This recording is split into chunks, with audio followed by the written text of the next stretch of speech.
श्वेता झा और आप देख रहे हैं आज तक। इस वक्त की बड़ी खबर आपको बता दें, यूथ कांग्रेस के प्रदर्शन में राहुल गांधी शामिल हुए हैं। उन्होंने रोजगार को लेकर सरकार को घेरा है।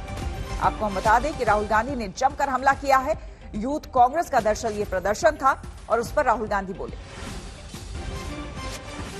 असंगठित व्यापार को, असंगठित बिजनेसेस को खत्म करती जा रही है।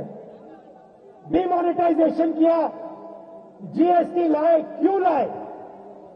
छोटे दुकानदारों को, small and medium size businesses को खत्म करने के लिए। इनका जो भी है पैसा वो हम दो हमारे दो के हवाले करने के लिए। नतीजा नतीजा ये है कि आज ये देश नरेंद्र मोदी के कारण रोजगार पैदा नहीं कर पा रहा है। और भाइयों और बहनों, याद रखिए, जब तक नरेंद्र मोदी प्रधानमंत्री है, जब तक हम दो हमारी दो की सरकार है, तब तक हिंदुस्तान के युवाओं को रोजगार नहीं मिलेगा। तो आपको हिंदुस्तान के, भैया डिस्टर्ब मत करो, भैया डिस्टर्ब मत करो। आपको, यूथ कांग्रेस को और हिंदुस्तान के युवाओं को ये लड़ाई लड़नी है। ये लड़ाई सिर्फ हिंदुस्तान के युवाओं के भविष्य की लड़ाई है। आज जो लड़के स्कूल्स में है, लड़कियां स्कूल्स में है, कॉलेजेस में है, यूनिवर्सिटीज में है, आप बात समझो। और अब आपको सीधे हम लिए चलते हैं अयोध्या, जहां पर उत्तर प्रदेश के मुख्यमंत्री योगी आदित्यनाथ पहुंच चुके हैं। आपको हम बता दें कि वहां पर उनके अनुकंपा से प्रथम लहर में अप्रैल 2020 से लेकर के नवंबर 2020 तक और कोरोना महामारी की दूसरी लहर में मई 2021 से 2021 के नवंबर माह तक प्रधानमंत्री गरीब कल्याण अन्न योजना के माध्यम से खाद्यान्न वितरण का एक कार्यक्रम संपन्न हो रहा है। मैं इस अवसर पर मर्यादा पुरुषोत्तम भगवान श्री राम के इस पावन धरा से देश के यशस्वी प्रधानमंत्री जी का प्रदेशवासियों की ओर से हृदय से स्वागत करता हूं, अभिनंदन करता हूं। यह हम सबका सौभाग्य है कि सदी की सबसे बड़ी महामारी में आदरणीय प्रधानमंत्री जी के योग्य मार्गदर्शन और नेतृत्व में पूरे देश ने इस महामारी के खिलाफ जिस प्रतिबद्धता के साथ इस लड़ाई को आगे बढ़ाया है, न केवल देश के अंदर आम नागरिक के जीवन और जीविका को बचाने का यह एक अभिनव अभियान रहा है, दुनिया की तमाम प्रतिष्ठित संस्थाओं ने इस पूरे कार्यक्रम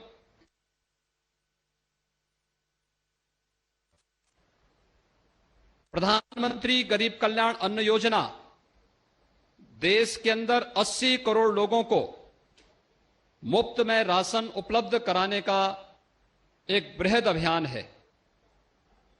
और सचमुच ये कहा जा सकता है कि सदी की सबसे बड़ी महामारी में प्रत्येक उस नागरिक को जो केवल अंत्योदय और पात्र गृहस्थी का राशन कार्ड धारक था, उसे तो यह खाद्यान्न उपलब्ध कराया ही गया, बल्कि अन्य जरूरतमंदों को यह खाद्यान्न प्रत्येक सार्वजनिक वितरण प्रणाली की दुकानों के माध्यम से उपलब्ध करवाने में मदद मिली।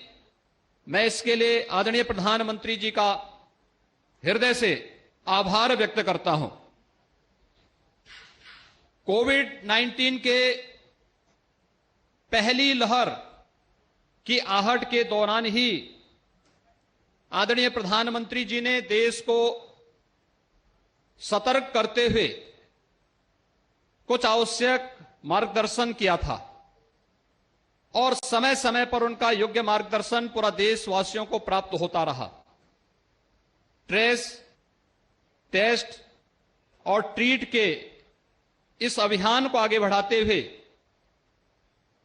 ट्रेस, टेस्ट, ट्रीट एंड टीका का जो अभियान पूरे देश के अंदर बृहद पैमाने पर चला है, आज उसका परिणाम है कि आदरणीय प्रधानमंत्री जी के मार्गदर्शन में उत्तर प्रदेश देश के अंदर सर्वाधिक टेस्ट करने वाला राज्य है और अब तक उत्तर प्रदेश में 6,67,00,000 से अधिक लोगों का कोविड टेस्ट करके जो भी इसमें पॉजिटिव पाए गए उन्हें उचित उपचार और राहत देने का कार्य भारत सरकार के सहयोग से राज्य सरकार ने प्रदेश के अंदर सफलतापूर्वक आगे बढ़ाया है।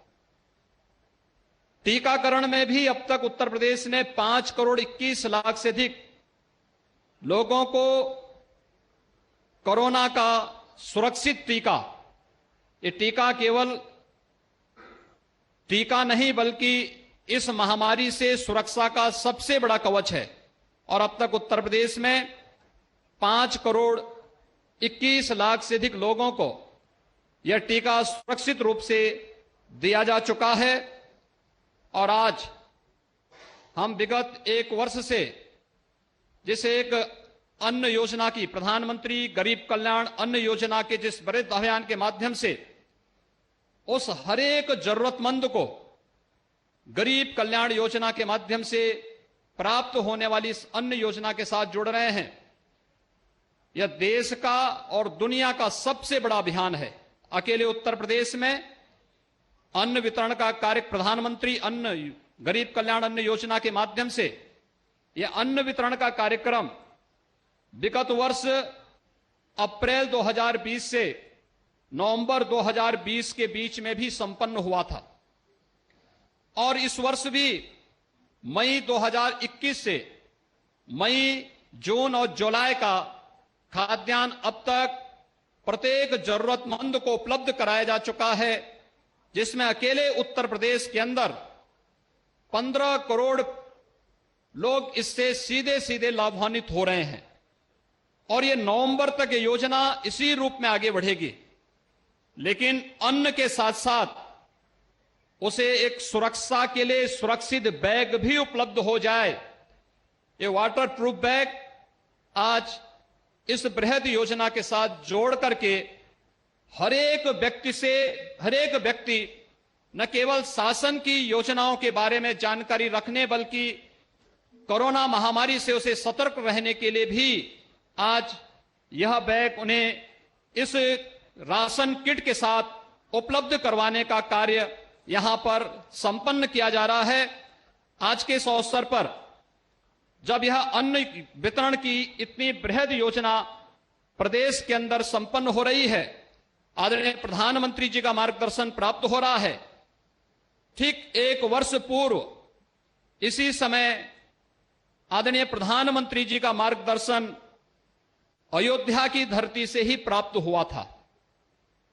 5 सदी के लंबे इंतजार के बाद अयोध्या में भगवान राम लला के भव्य मंदिर के निर्माण कार्य का शुभारंभ आदरणीय प्रधानमंत्री जी के कर कमलों से संपन्न हुआ था। मंदिर निर्माण की कार्रवाई बृहद स्तर पर आगे बढ़ रही है और आज मुझे बताते हुए प्रसन्नता है कि अयोध्या में निर्माण कार्यों और एक नई अयोध्या बनाने की आदरणीय प्रधानमंत्री जी की जो संकल्पना है, इसमें अब तक 17 परियोजनाएं 138 करोड़ की पूर्ण हो चुकी हैं। 54 परियोजनाओं में, जिनमें 3,136 करोड़ रुपए की लागत से इन परियोजनाओं में कार्य युद्ध स्तर पर चल रहा है और अयोध्या को एक नई अयोध्या के रूप में विकसित करने के लिए 8,568 करोड़ रुपए की नई परियोजनाओं को वर्तमान में डीपीआर और आदि की बनने की प्रक्रिया के साथ आगे बढ़ा करके एक वर्ष पूर्व की इस बृहद कार्यक्रम के अभियान को आगे बढ़ाने कई कार्यक्रम अयोध्या धाम से आपने प्रारंभ किया था, वह अयोध्या एक नई अयोध्या के रूप में वैश्विक जगत में देखने को प्राप्त होगी। मैं आज के इस अवसर पर कोरोना महामारी के दौरान बेहतरीन प्रबंधन के लिए समय समय पर मार्गदर्शन प्रदान करने, देश के अंदर हर तबके के नागरिकों को उस महामारी के दौरान न केवल मार्गदर्शन दिया बल्कि उनकी जरूरतों को हर स्तर पर पूरा करने प्रधानमंत्री गरीब कल्याण से प्रधानमंत्री आत्मनिर्भर भारत पैकेज के माध्यम से देश को जो एक नई दिशा देने का कार्य आदरणीय प्रधानमंत्री जी ने किया है, मैं आज प्रधानमंत्री गरीब कल्याण अन्न योजना के इस बृहद कार्यक्रम में एक बार फिर से प्रदेश के उन सभी लाभार्थियों की ओर से आदरणीय प्रधानमंत्री जी का आज के इस आयोजन में हृदय से स्वागत करता हूं, अभिनंदन करता हूं। धन्यवाद। जय श्री राम। धन्यवाद माननीय मुख्यमंत्री जी। इस कार्यक्रम के संबंध में एक लघु फिल्म तैयार की गई है, कृपया इस फिल्म का प्रदर्शन प्रारंभ करें।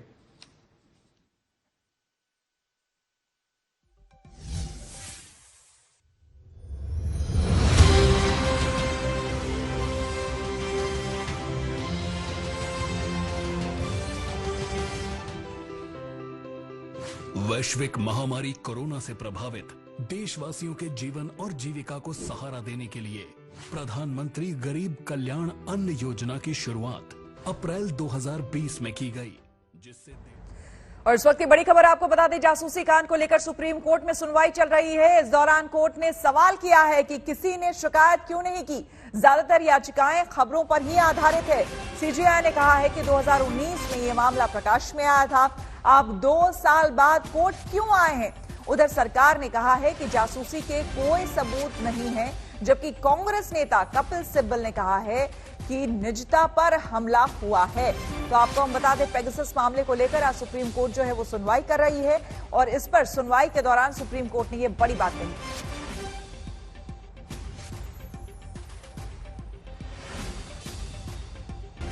देखिए, चाहे वो चाइना पर बहस हो या कोविड पर चर्चा हो, इनकी गंभीरता कोविड के लिए सिर्फ इतनी ही है कि प्रधानमंत्री जी ने बैठक बुलाई थी, उसमें भी कांग्रेस पार्टी नहीं गई, जहां कोविड के सारे विषयों के बारे में पर्याप्त प्रेजेंटेशन किया गया।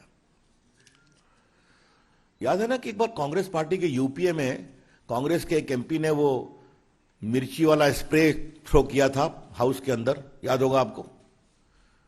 तो आज देश को कांग्रेस पार्टी की एंटीसीडेंट्स को बताने की जरूरत है, किस तरह से वो संसद को गंभीरता से लेते हैं।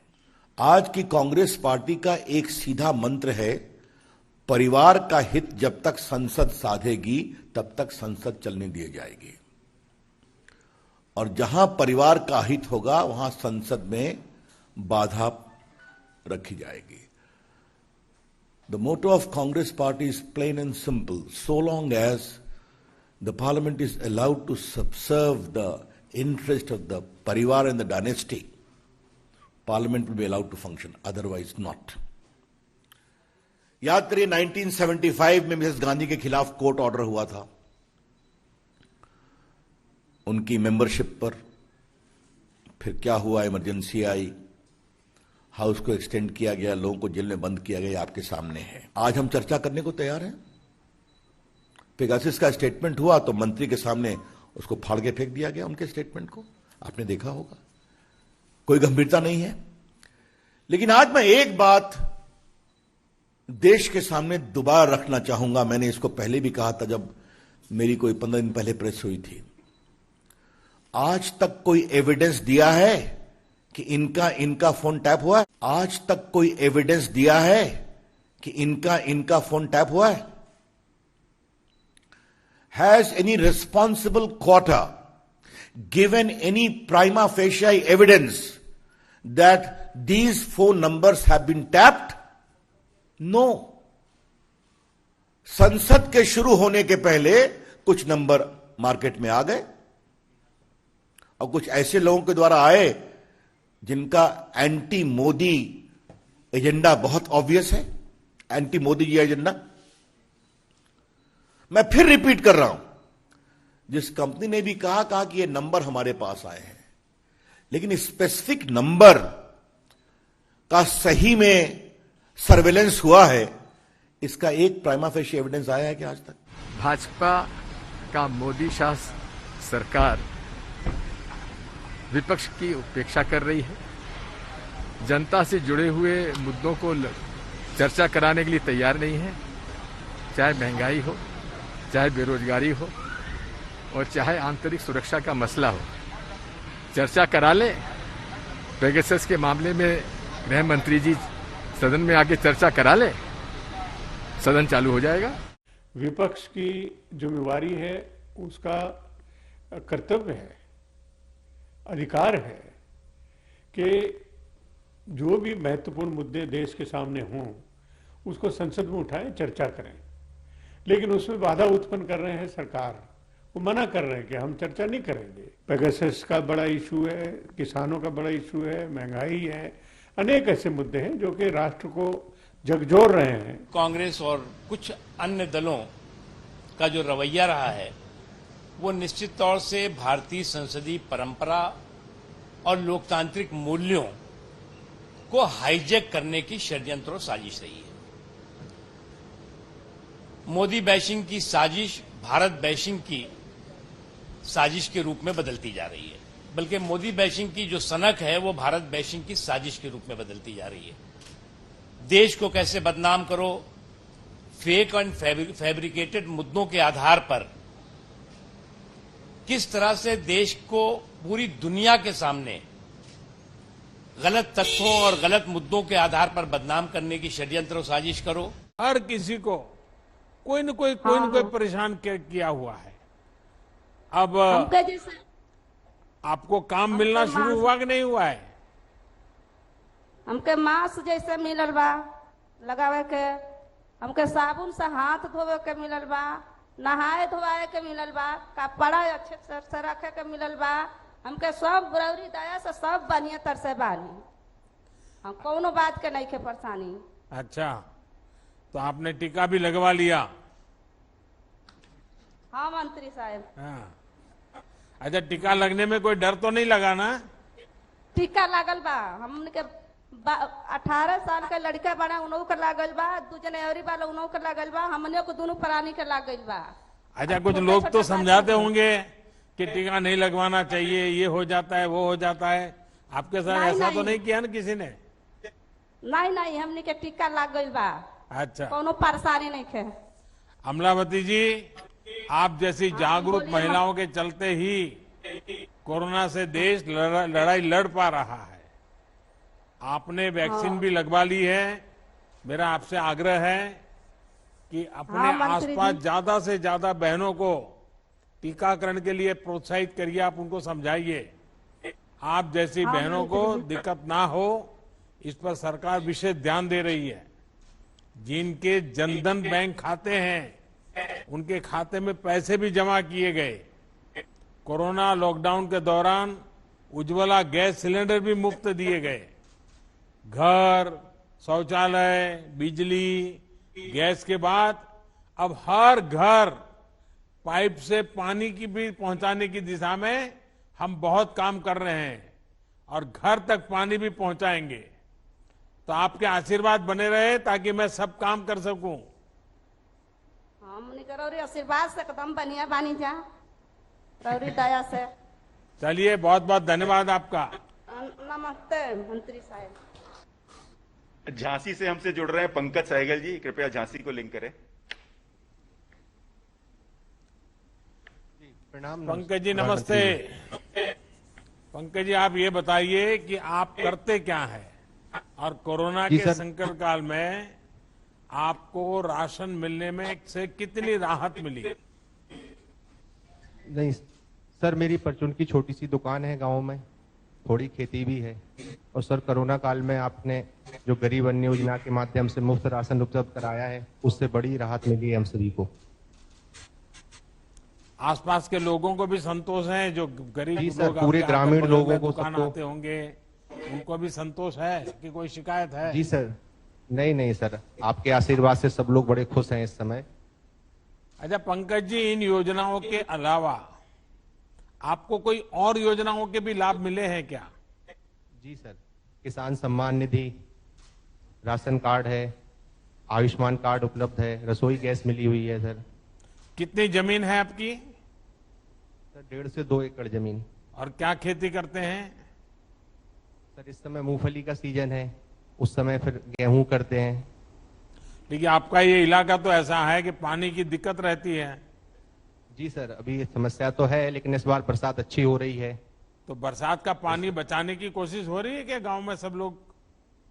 जी सर, बिल्कुल हो रहे हैं। तालाबों की गहराईकरण की जा रही है, कुओं को भी साफ सफाई। आज खुशी से झूमने का दिन है, आज गर्व का दिन है, आज का दिन ऐतिहासिक है। आज राष्ट्रीय खेल हॉकी के पुनरोदय का दिन है।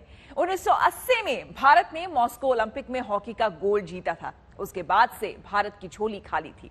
आज 41 साल बाद हॉकी में भारत ने कांस्य पदक जीता है।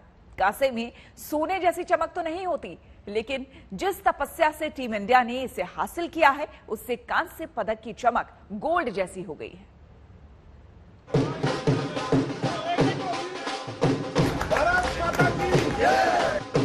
ये पल खुशी का है, ये जश्न ऐतिहासिक जीत का है। खुशी का ये लम्हा 4 दशक के लंबे इंतजार के बाद आया है।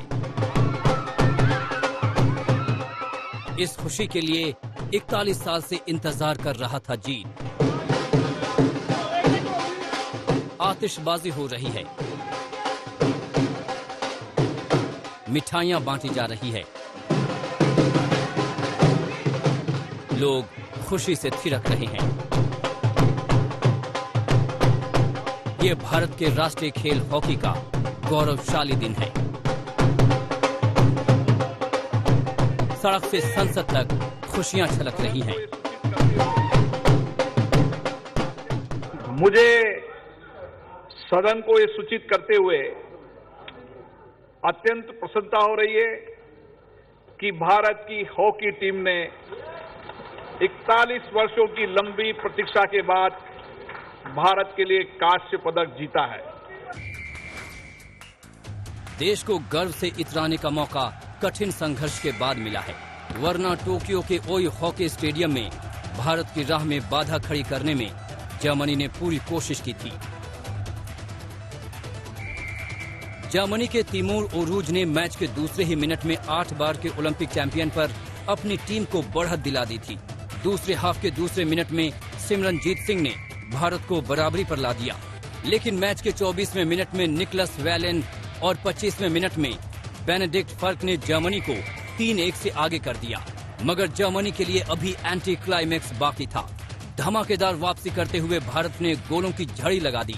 27वें मिनट में हार्दिक सिंह, 29वें मिनट में हरमनप्रीत सिंह, 31वें मिनट में रुपिंदर पाल सिंह और 34वें मिनट में सिमरनजीत सिंह ने गोल कर भारत को 5-3 से आगे कर दिया। जर्मनी की टीम इसके बाद ही गोल उतार सकी, जो 48वें मिनट में लुकस विनफेडर ने किया।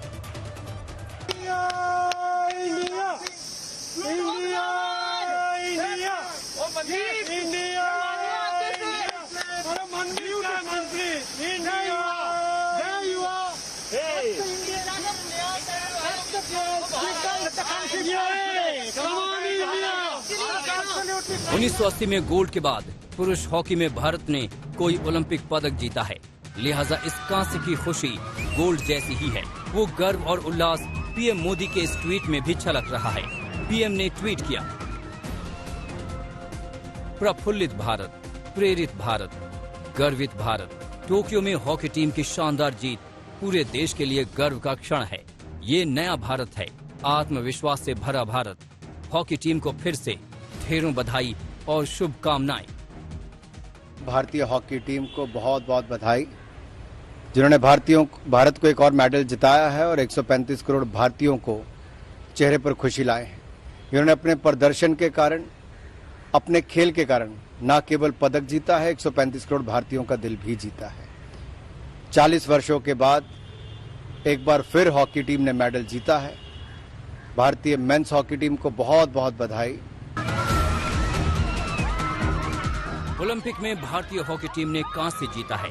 लेकिन इसकी अहमियत गोल्ड से कम नहीं है, क्योंकि पिछले 41 साल से ओलंपिक में भारत की झोली खाली ही रही। उम्मीद की जा रही है कि टोक्यो की ये जीत हॉकी में आज के बाद ओलंपिक चैंपियन के गौरव की वापसी की दिशा में बड़ा कदम साबित होगा। टोक्यो से बोरिया मजूमदार और राहुल रावत के साथ आज तक bureau.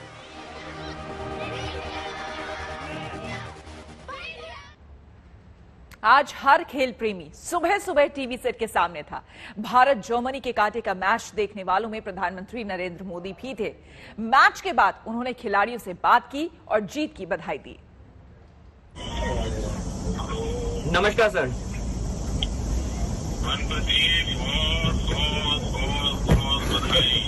Thank you so much sir. Thank you sir. पूरी टीम को बहुत काम गजब किया है आपने, पूरा देश नाच रहा है। Thank you sir. सर आपकी बहुत दुआएं थी सर हमारे साथ। Thank you sir. उस दिन आपकी आवाज थोड़ी ढीली थी। सर आपका जो मोटिवेशन था वो काफी काम किया सर हमारी टीम के लिए। आप लोगों की मेहनत काम कर रही थी। Thank you sir. और पीयूष जी ने भी बहुत मेहनत की आप सबके साथ। बिल्कुल सर। तो मेरा अगस्त है जब पिछले साल कोटि कोटि भारतीयों ने सैकड़ों साल बाद भव्य राम मंदिर के निर्माण की तरफ पहला कदम रखा। आज अयोध्या में तेजी से राम मंदिर का निर्माण हो रहा है और आज 5 अगस्त की तारीख फिर एक बार हम सभी के लिए उत्साह और उमंग लेकर आई है। आज ही ओलंपिक के मैदान पर देश के युवाओं ने हॉकी के अपने गौरव को फिर से स्थापित करने की तरफ बड़ी छलांग लगाई है। करीब 4 दशक के बाद ये स्वर्णिम पल आई है जो हॉकी हमारी राष्ट्रीय पहचान रही है। आज हमारे युवाओं ने उस गौरव को पुनः हासिल करने की तरफ बहुत बड़ा देश को तोहफा दिया है। और ये भी संयोग है कि आज ही यूपी के 15 करोड़ लोगों के लिए इतना पुण्य आयोजन हो रहा है। मेरे गरीब परिवार के भाइयों बहनों को 80 करोड़ से ज्यादा लोगों को अनाज तो करीब करीब 1 साल से ज्यादा समय से मुफ्त में मिल रहा है, लेकिन मुझे उसमें शरीक होकर के इस पुण्य कार्यक्रम में आकर के आप सबके दर्शन करने का आज मुझे अवसर मिला है। भाइयों और बहनों, एक तरफ हमारा देश, हमारे युवा भारत के लिए नई सिद्धियां प्राप्त कर रहे हैं, जीत का गोल के बाद गोल कर रहे हैं, तो वहीं देश में कुछ लोग ऐसे भी हैं जो राजनीतिक स्वार्थ के में डूब करके ऐसी चीजें कर रहे हैं, लगता है सेल्फ गोल करने में जुटे हैं।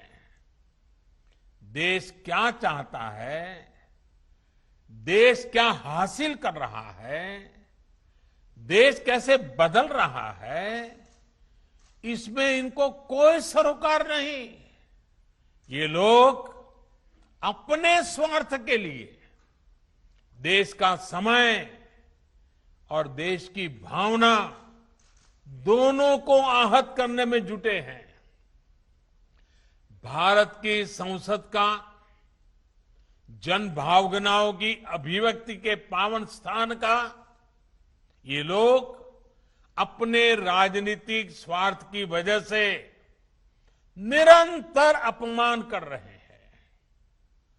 आज पूरा देश मानवता पर आए सबसे बड़े संकट से 100 साल में आया हुआ, पहली बार आया हुआ इतने बड़े संकट से बाहर निकलने के लिए जी जान से देश का हर नागरिक जुटा है।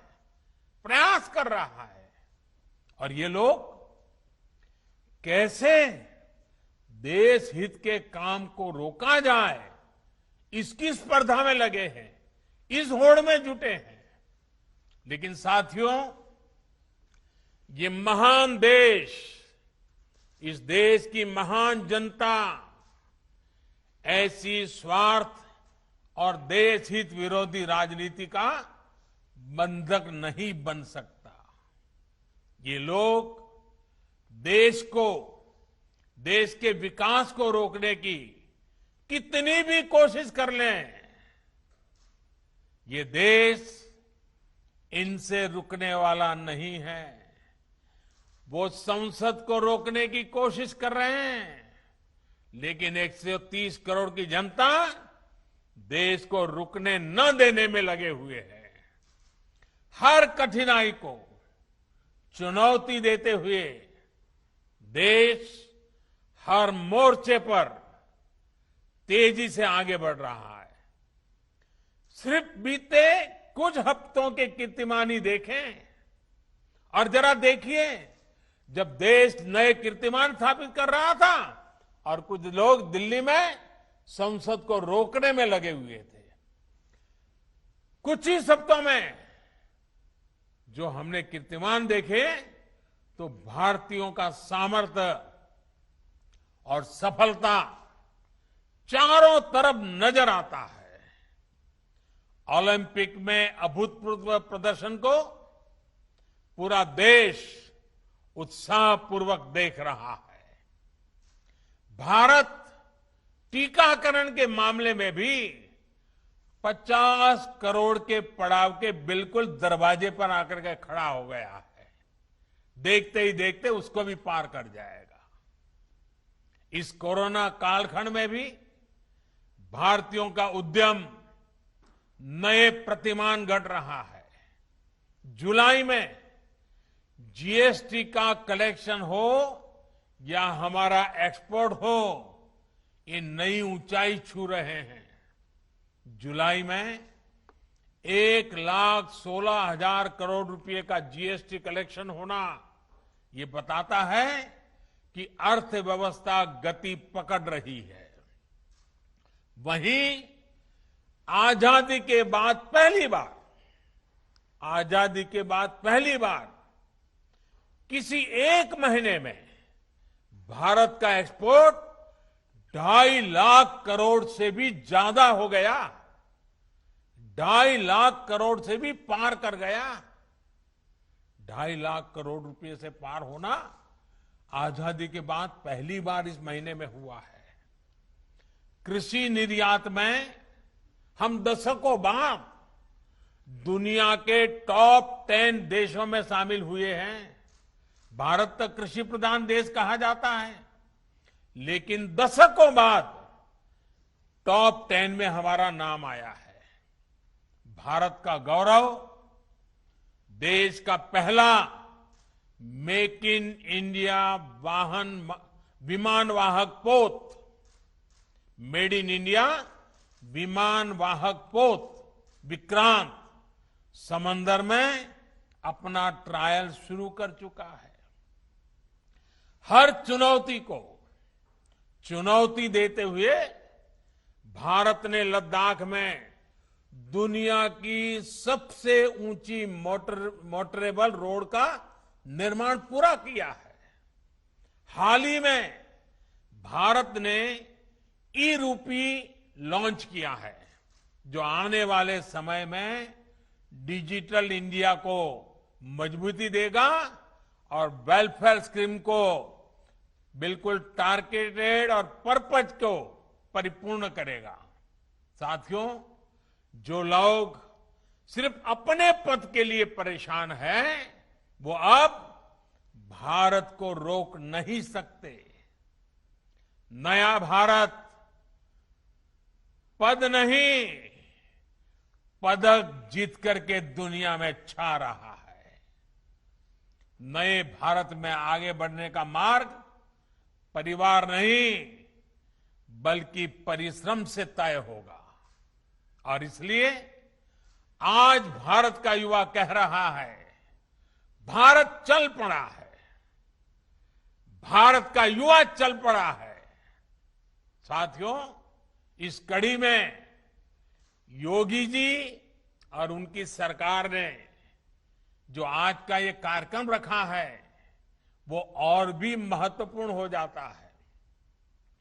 इस मुश्किल समय में एक भी गरीब ऐसा न हो जिसके घर में राशन न हो, ये सुनिश्चित करना बहुत जरूरी है।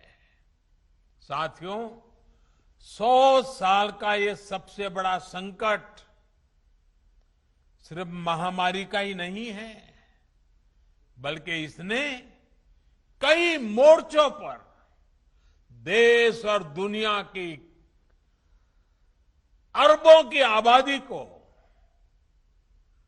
पूरी मानव जात को अपनी चपेट में लिया है और वो एक सबसे बड़ी चुनौतियां पैदा की है। अतीत में हमने अनुभव किया है कि जब देश पर पहले इस तरह का बड़ा संकट आता था तो देश की तमाम व्यवस्थाएं बुरी तरह से चरमरा जाती थी, हिल जाती थी, लोगों का विश्वास भी डिग जाता था। लेकिन आज भारत का प्रत्येक नागरिक पूरी ताकत से इस महामारी का मुकाबला कर रहा है। मेडिकल सेवाओं से जुड़ा इंफ्रास्ट्रक्चर हो, दुनिया का सबसे बड़ा मुफ्त टीकाकरण अभियान हो, या फिर भारतवासियों को भूखमरी से बचाने का सबसे बड़ा अभियान हो, लाखों करोड़ रुपए के ये कार्यक्रम आज भारत सफलता के साथ आगे बढ़ा रहा है। महामारी के इस संकट के बीच भारत ने बड़ी संख्या में रोजगार निर्माण करने वाले लोग और बड़े बड़े मेगा इंफ्रास्ट्रक्चर प्रोजेक्ट्स को भी रुकने नहीं दिया। मुझे खुशी है कि यूपी और यूपी के लोगों ने देश के सामर्थ्य को बढ़ाने के लिए कंधे से कंधा मिलाकर के काम किया। यूपी में चल रहे हाईवे, एक्सप्रेसवे और डेडिकेटेड फ्रेट कॉरिडोर और डिफेंस कॉरिडोर जैसे प्रोजेक्ट जिस गति से आगे बढ़ रहे हैं, ये उसका जीता जागता उदाहरण है। साथियों, इतने संकट के बावजूद आज देश राशन से लेकर के दूसरे खाने पीने के सामान की कीमतों को, पूरी दुनिया में तूफान मचा हुआ है। ऐसे में हमें मालूम है, छोटी सी भी ज्यादा बाढ़ भी आ जाए तो दूध और सब्जी के भाव भी कितने बढ़ जाते हैं। थोड़ी भी असुविधा हो तो महंगाई कितनी बढ़ जाती है। हमारे सामने भी बड़ी चुनौती है, लेकिन मैं मेरे गरीब मध्यम वर्ग के भाई बहनों को विश्वास दिलाता हूं, हम पूरी कोशिश कर रहे हैं ताकि इसको नियंत्रण में हम रख पाए, और ये भी आप सबके सहयोग से संभव होने वाला है। कोरोना काल में भी खेती और इससे जुड़े कामों को रुकने नहीं दिया गया, उन्हें पूरी सतर्कता के साथ जारी रखा गया। किसानों को बीज से लेकर खाद तक और फिर उपज बेचने तक समस्याएं ना हो, इसके लिए उचित प्रबंध किए गए। परिणाम ये हुआ कि हमारे किसानों ने रिकॉर्ड उत्पादन किया और सरकार ने भी एमएसपी पर खरीद के लिए खरीदने के नए रिकॉर्ड स्थापित किए हैं। और हमारे योगी जी की सरकार ने तो बीते 4 सालों में एमएसपी पर खरीद में हर साल नए नए रिकॉर्ड बनाए हैं। यूपी में इस साल गेहूं और धान की खरीदी में पिछले वर्ष की तुलना में लगभग 2 गुनी संख्या में किसानों को एमएसपी का लाभ पहुंचा है।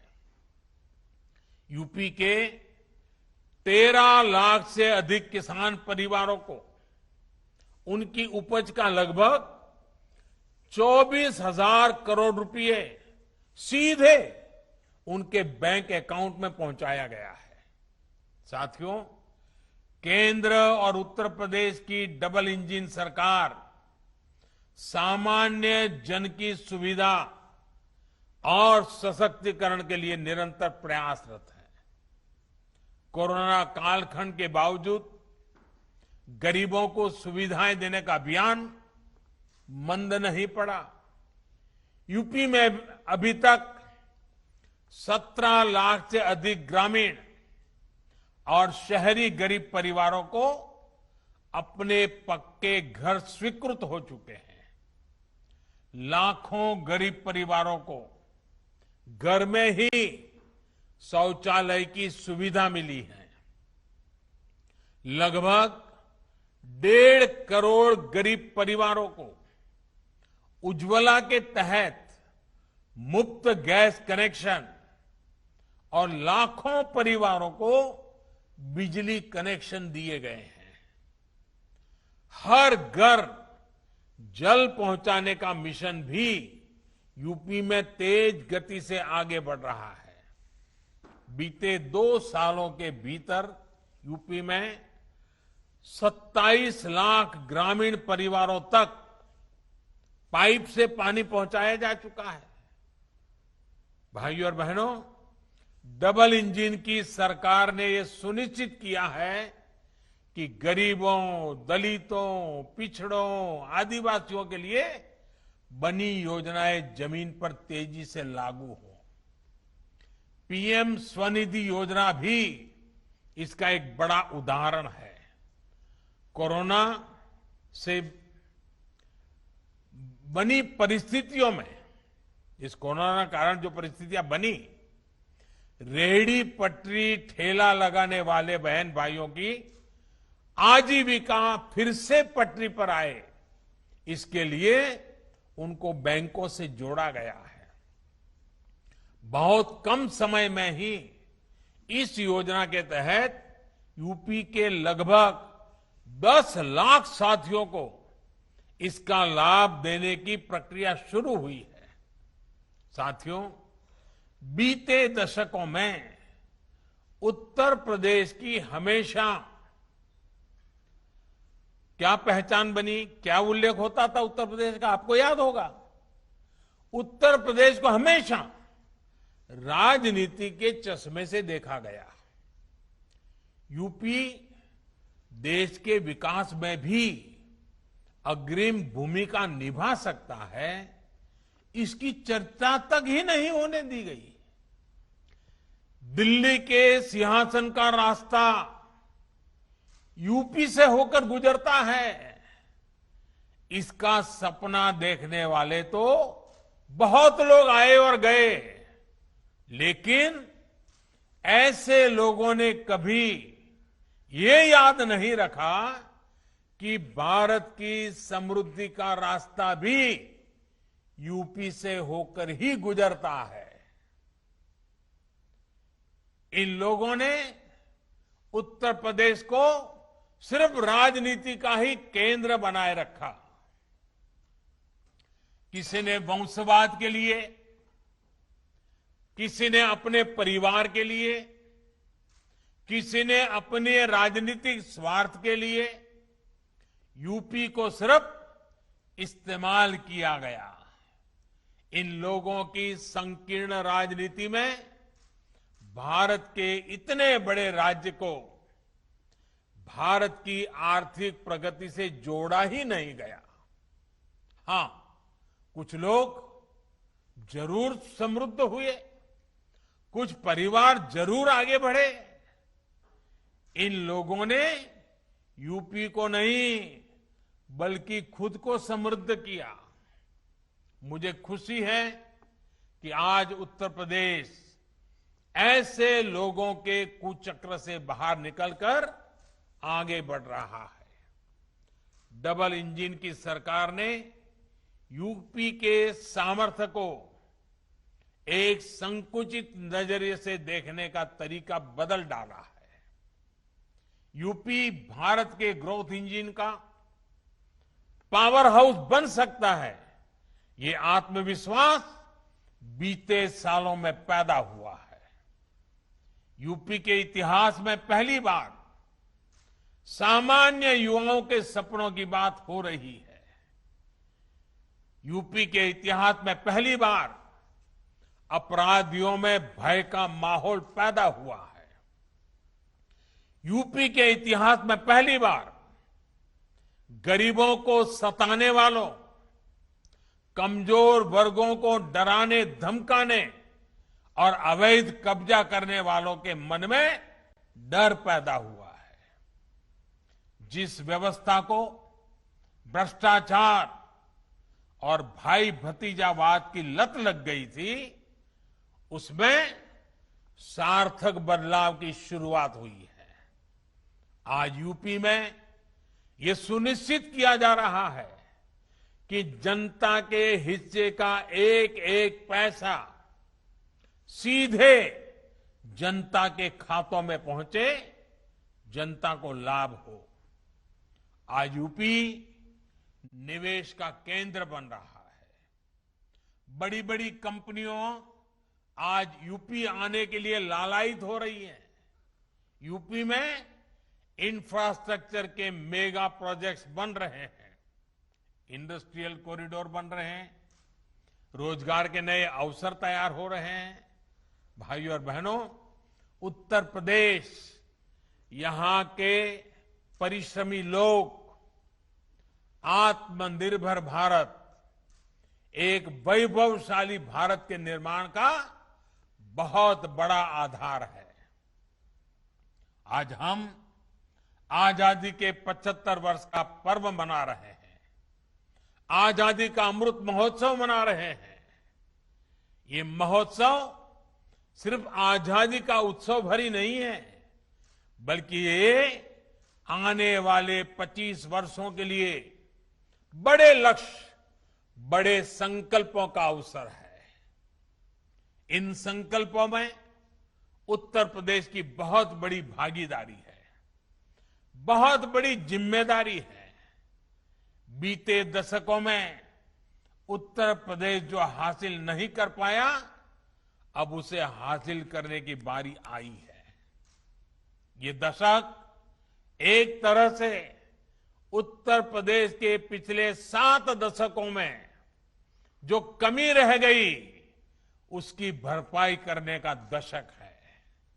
ये काम यूपी के सामान्य युवाओं, हमारी बेटियां, गरीब, दलित, वंचित, पिछड़ों की पर्याप्त भागीदारी और उनको बेहतर अवसर दिए बगैर नहीं हो सकता।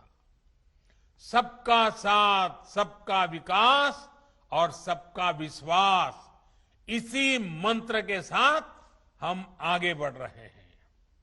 बीते समय में शिक्षा से जुड़े 2 बड़े फैसले ऐसे हैं जिसका उत्तर प्रदेश बहुत बड़ा लाभार्थी होने वाला है।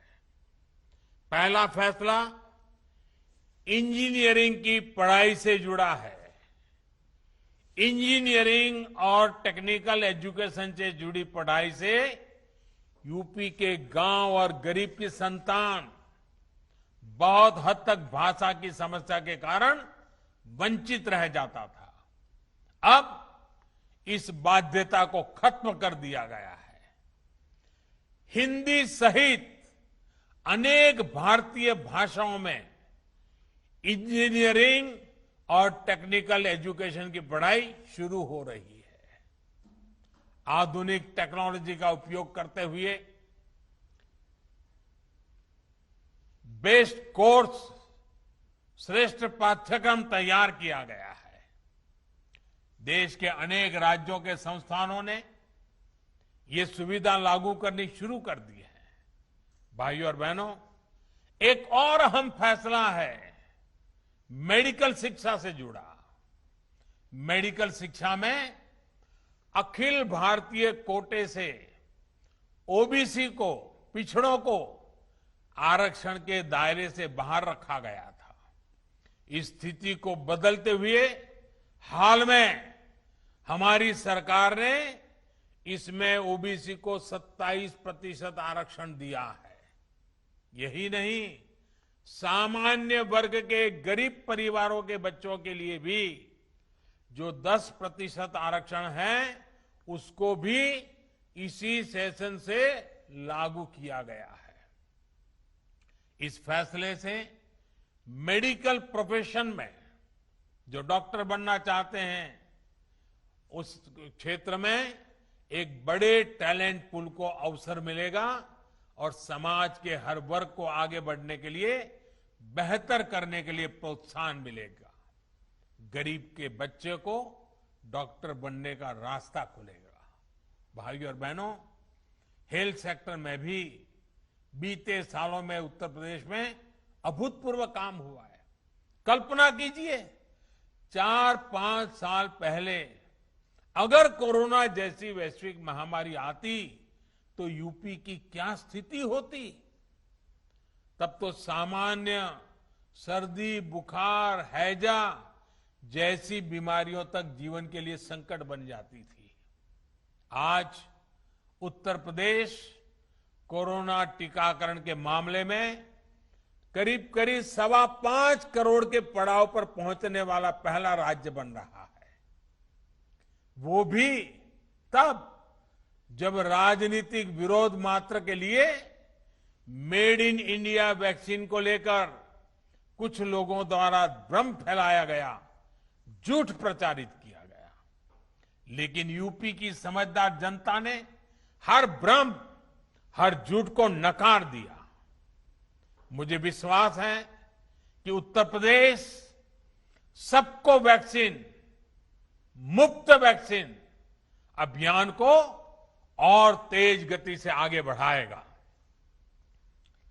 और मास्क, 2 गज की दूरी के नियमों में ढील नहीं आने देगा। एक बार फिर से पीएम गरीब कल्याण अन्न योजना के सभी लाभार्थियों को मैं बहुत बहुत शुभकामनाएं देता हूं और आने वाला समय तो त्योहारों का समय है। दिवाली तक त्योहार ही त्योहार आ रहे हैं और इसलिए हमने तय किया है कि इन त्योहारों में हमारे किसी गरीब परिवार को तकलीफ न हो, इसलिए दिवाली तक ये मुफ्त राशन देने का चालू रहेगा। मैं फिर एक बार आप सबको आने वाले सभी त्योहारों के लिए बहुत बहुत शुभकामनाएं देता हूं। आप स्वस्थ रहे, आपका परिवार स्वस्थ रहे। बहुत बहुत धन्यवाद।